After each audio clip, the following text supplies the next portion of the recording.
The mayor of Hoboken, that's Dawn Zimmer, she says that she was approached by the lieutenant governor, that's Kim Guadagno, to say that they would not get Hurricane Sandy aid unless she fast-tracked a land development deal there. This is very serious. We've got both the accusation and also the defense against it. First, we're going to go to Hoboken Mayor Dawn Zimmer and see what she has to say.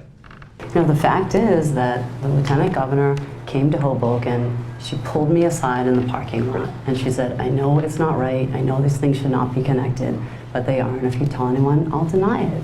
And so the bottom line is it's not fair for the governor to hold Sandy funds hostage for the city of Hoboken because he wants me to give back to one private developer. So I cannot give a windfall to one property owner because the governor wants me to in exchange for the Sandy fund. So I'll tell you, I feel like I'm literally between a rock and a hard place. As John pointed out earlier. No, that's not literally. It's not literal. Okay. That's still figurative. Okay, but nonetheless, well, if you got between Christie and a wall, maybe, but then it might be literal. But anyway, all right, I believe her with a giant caveat. Okay, now the caveat is she totally considered it. Okay, and this is how politics gets played in New Jersey and probably other places, but certainly in New Jersey, right? And they make these deals and they consider whether to make the deals or not.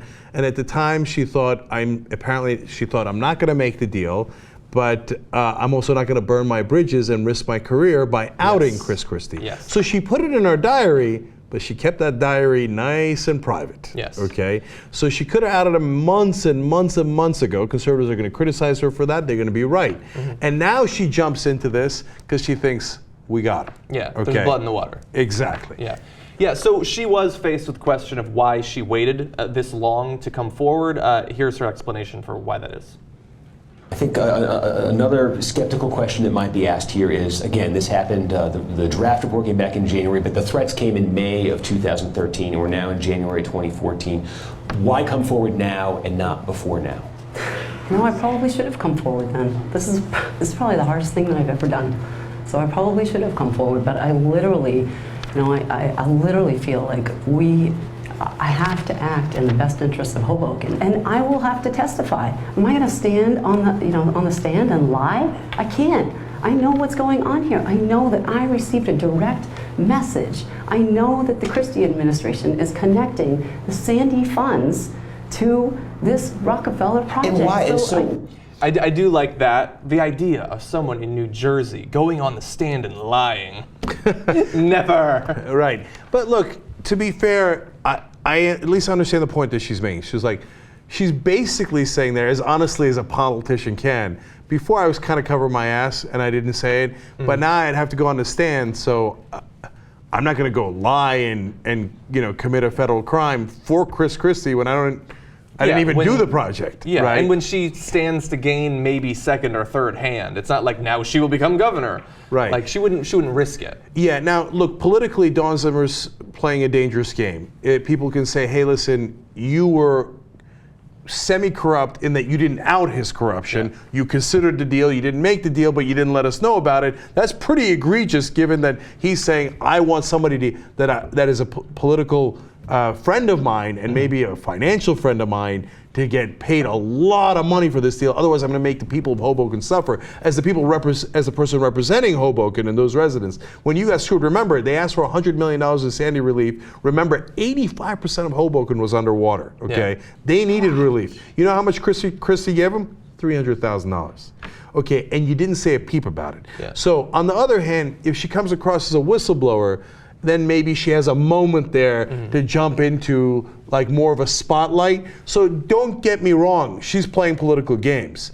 But on the other hand, she is gonna have to go on the stand. She's not gonna make a story like this up. Yeah, it'd be insane to make a story like this up. And especially because it has an excellent chance of hurting you rather than helping you.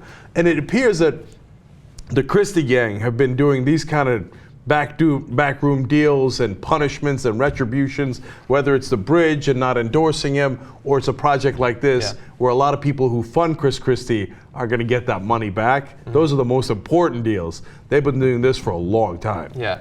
So the Lieutenant Governor, Kim Guadagno, she denies it, obviously. We can go to that if you want to. But I think she like she says, I can go, I can testify, but I'm not exactly sure what evidence she can really provide. It was a conversation she had in person, and yes, she put a note in her diary, but that's hardly good evidence that it actually happened.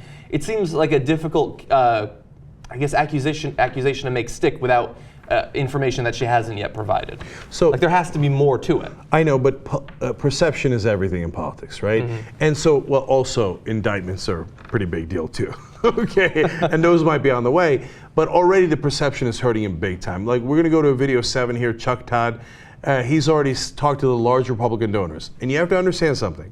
Those donors, Christie was their guy, and I've been telling you this for a while. Chris Christie was going to be the candidate because Wall Street loves him, hedge funds love him. He's their #1 guy.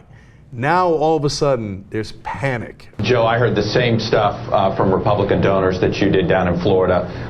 They say that the guy they met this weekend is the shell of his former self. He was not himself. If that's the guy that's going to be nationally, his 2016 hopes are done. So, Yeah, but look, donors, they're kind of important in politics, but like, come on, what about the people? oh, right. These are just the money men from So- out of state. Apparently, he went down to Florida, made an appeal to them, but they didn't buy it, right? So now he's in trouble. You know, all the rest of that scandal is one thing, but if the donors pull out, you're done, son. Yeah. Okay, step aside. And I know that he's in big trouble because I've now seen articles talking about, hey, maybe we should bring Mitt Romney back, or go to Jeb Bush. Yeah. Okay, now why? The establishment, Wall Street, needs a candidate, and it ain't those kooks like either on the Tea Party or in the social conservatives and Rick Santorum Bachman. in his sweater vest. Okay, it ain't those guys. So now they need a new guy. That means Chris Christie is in a world of trouble.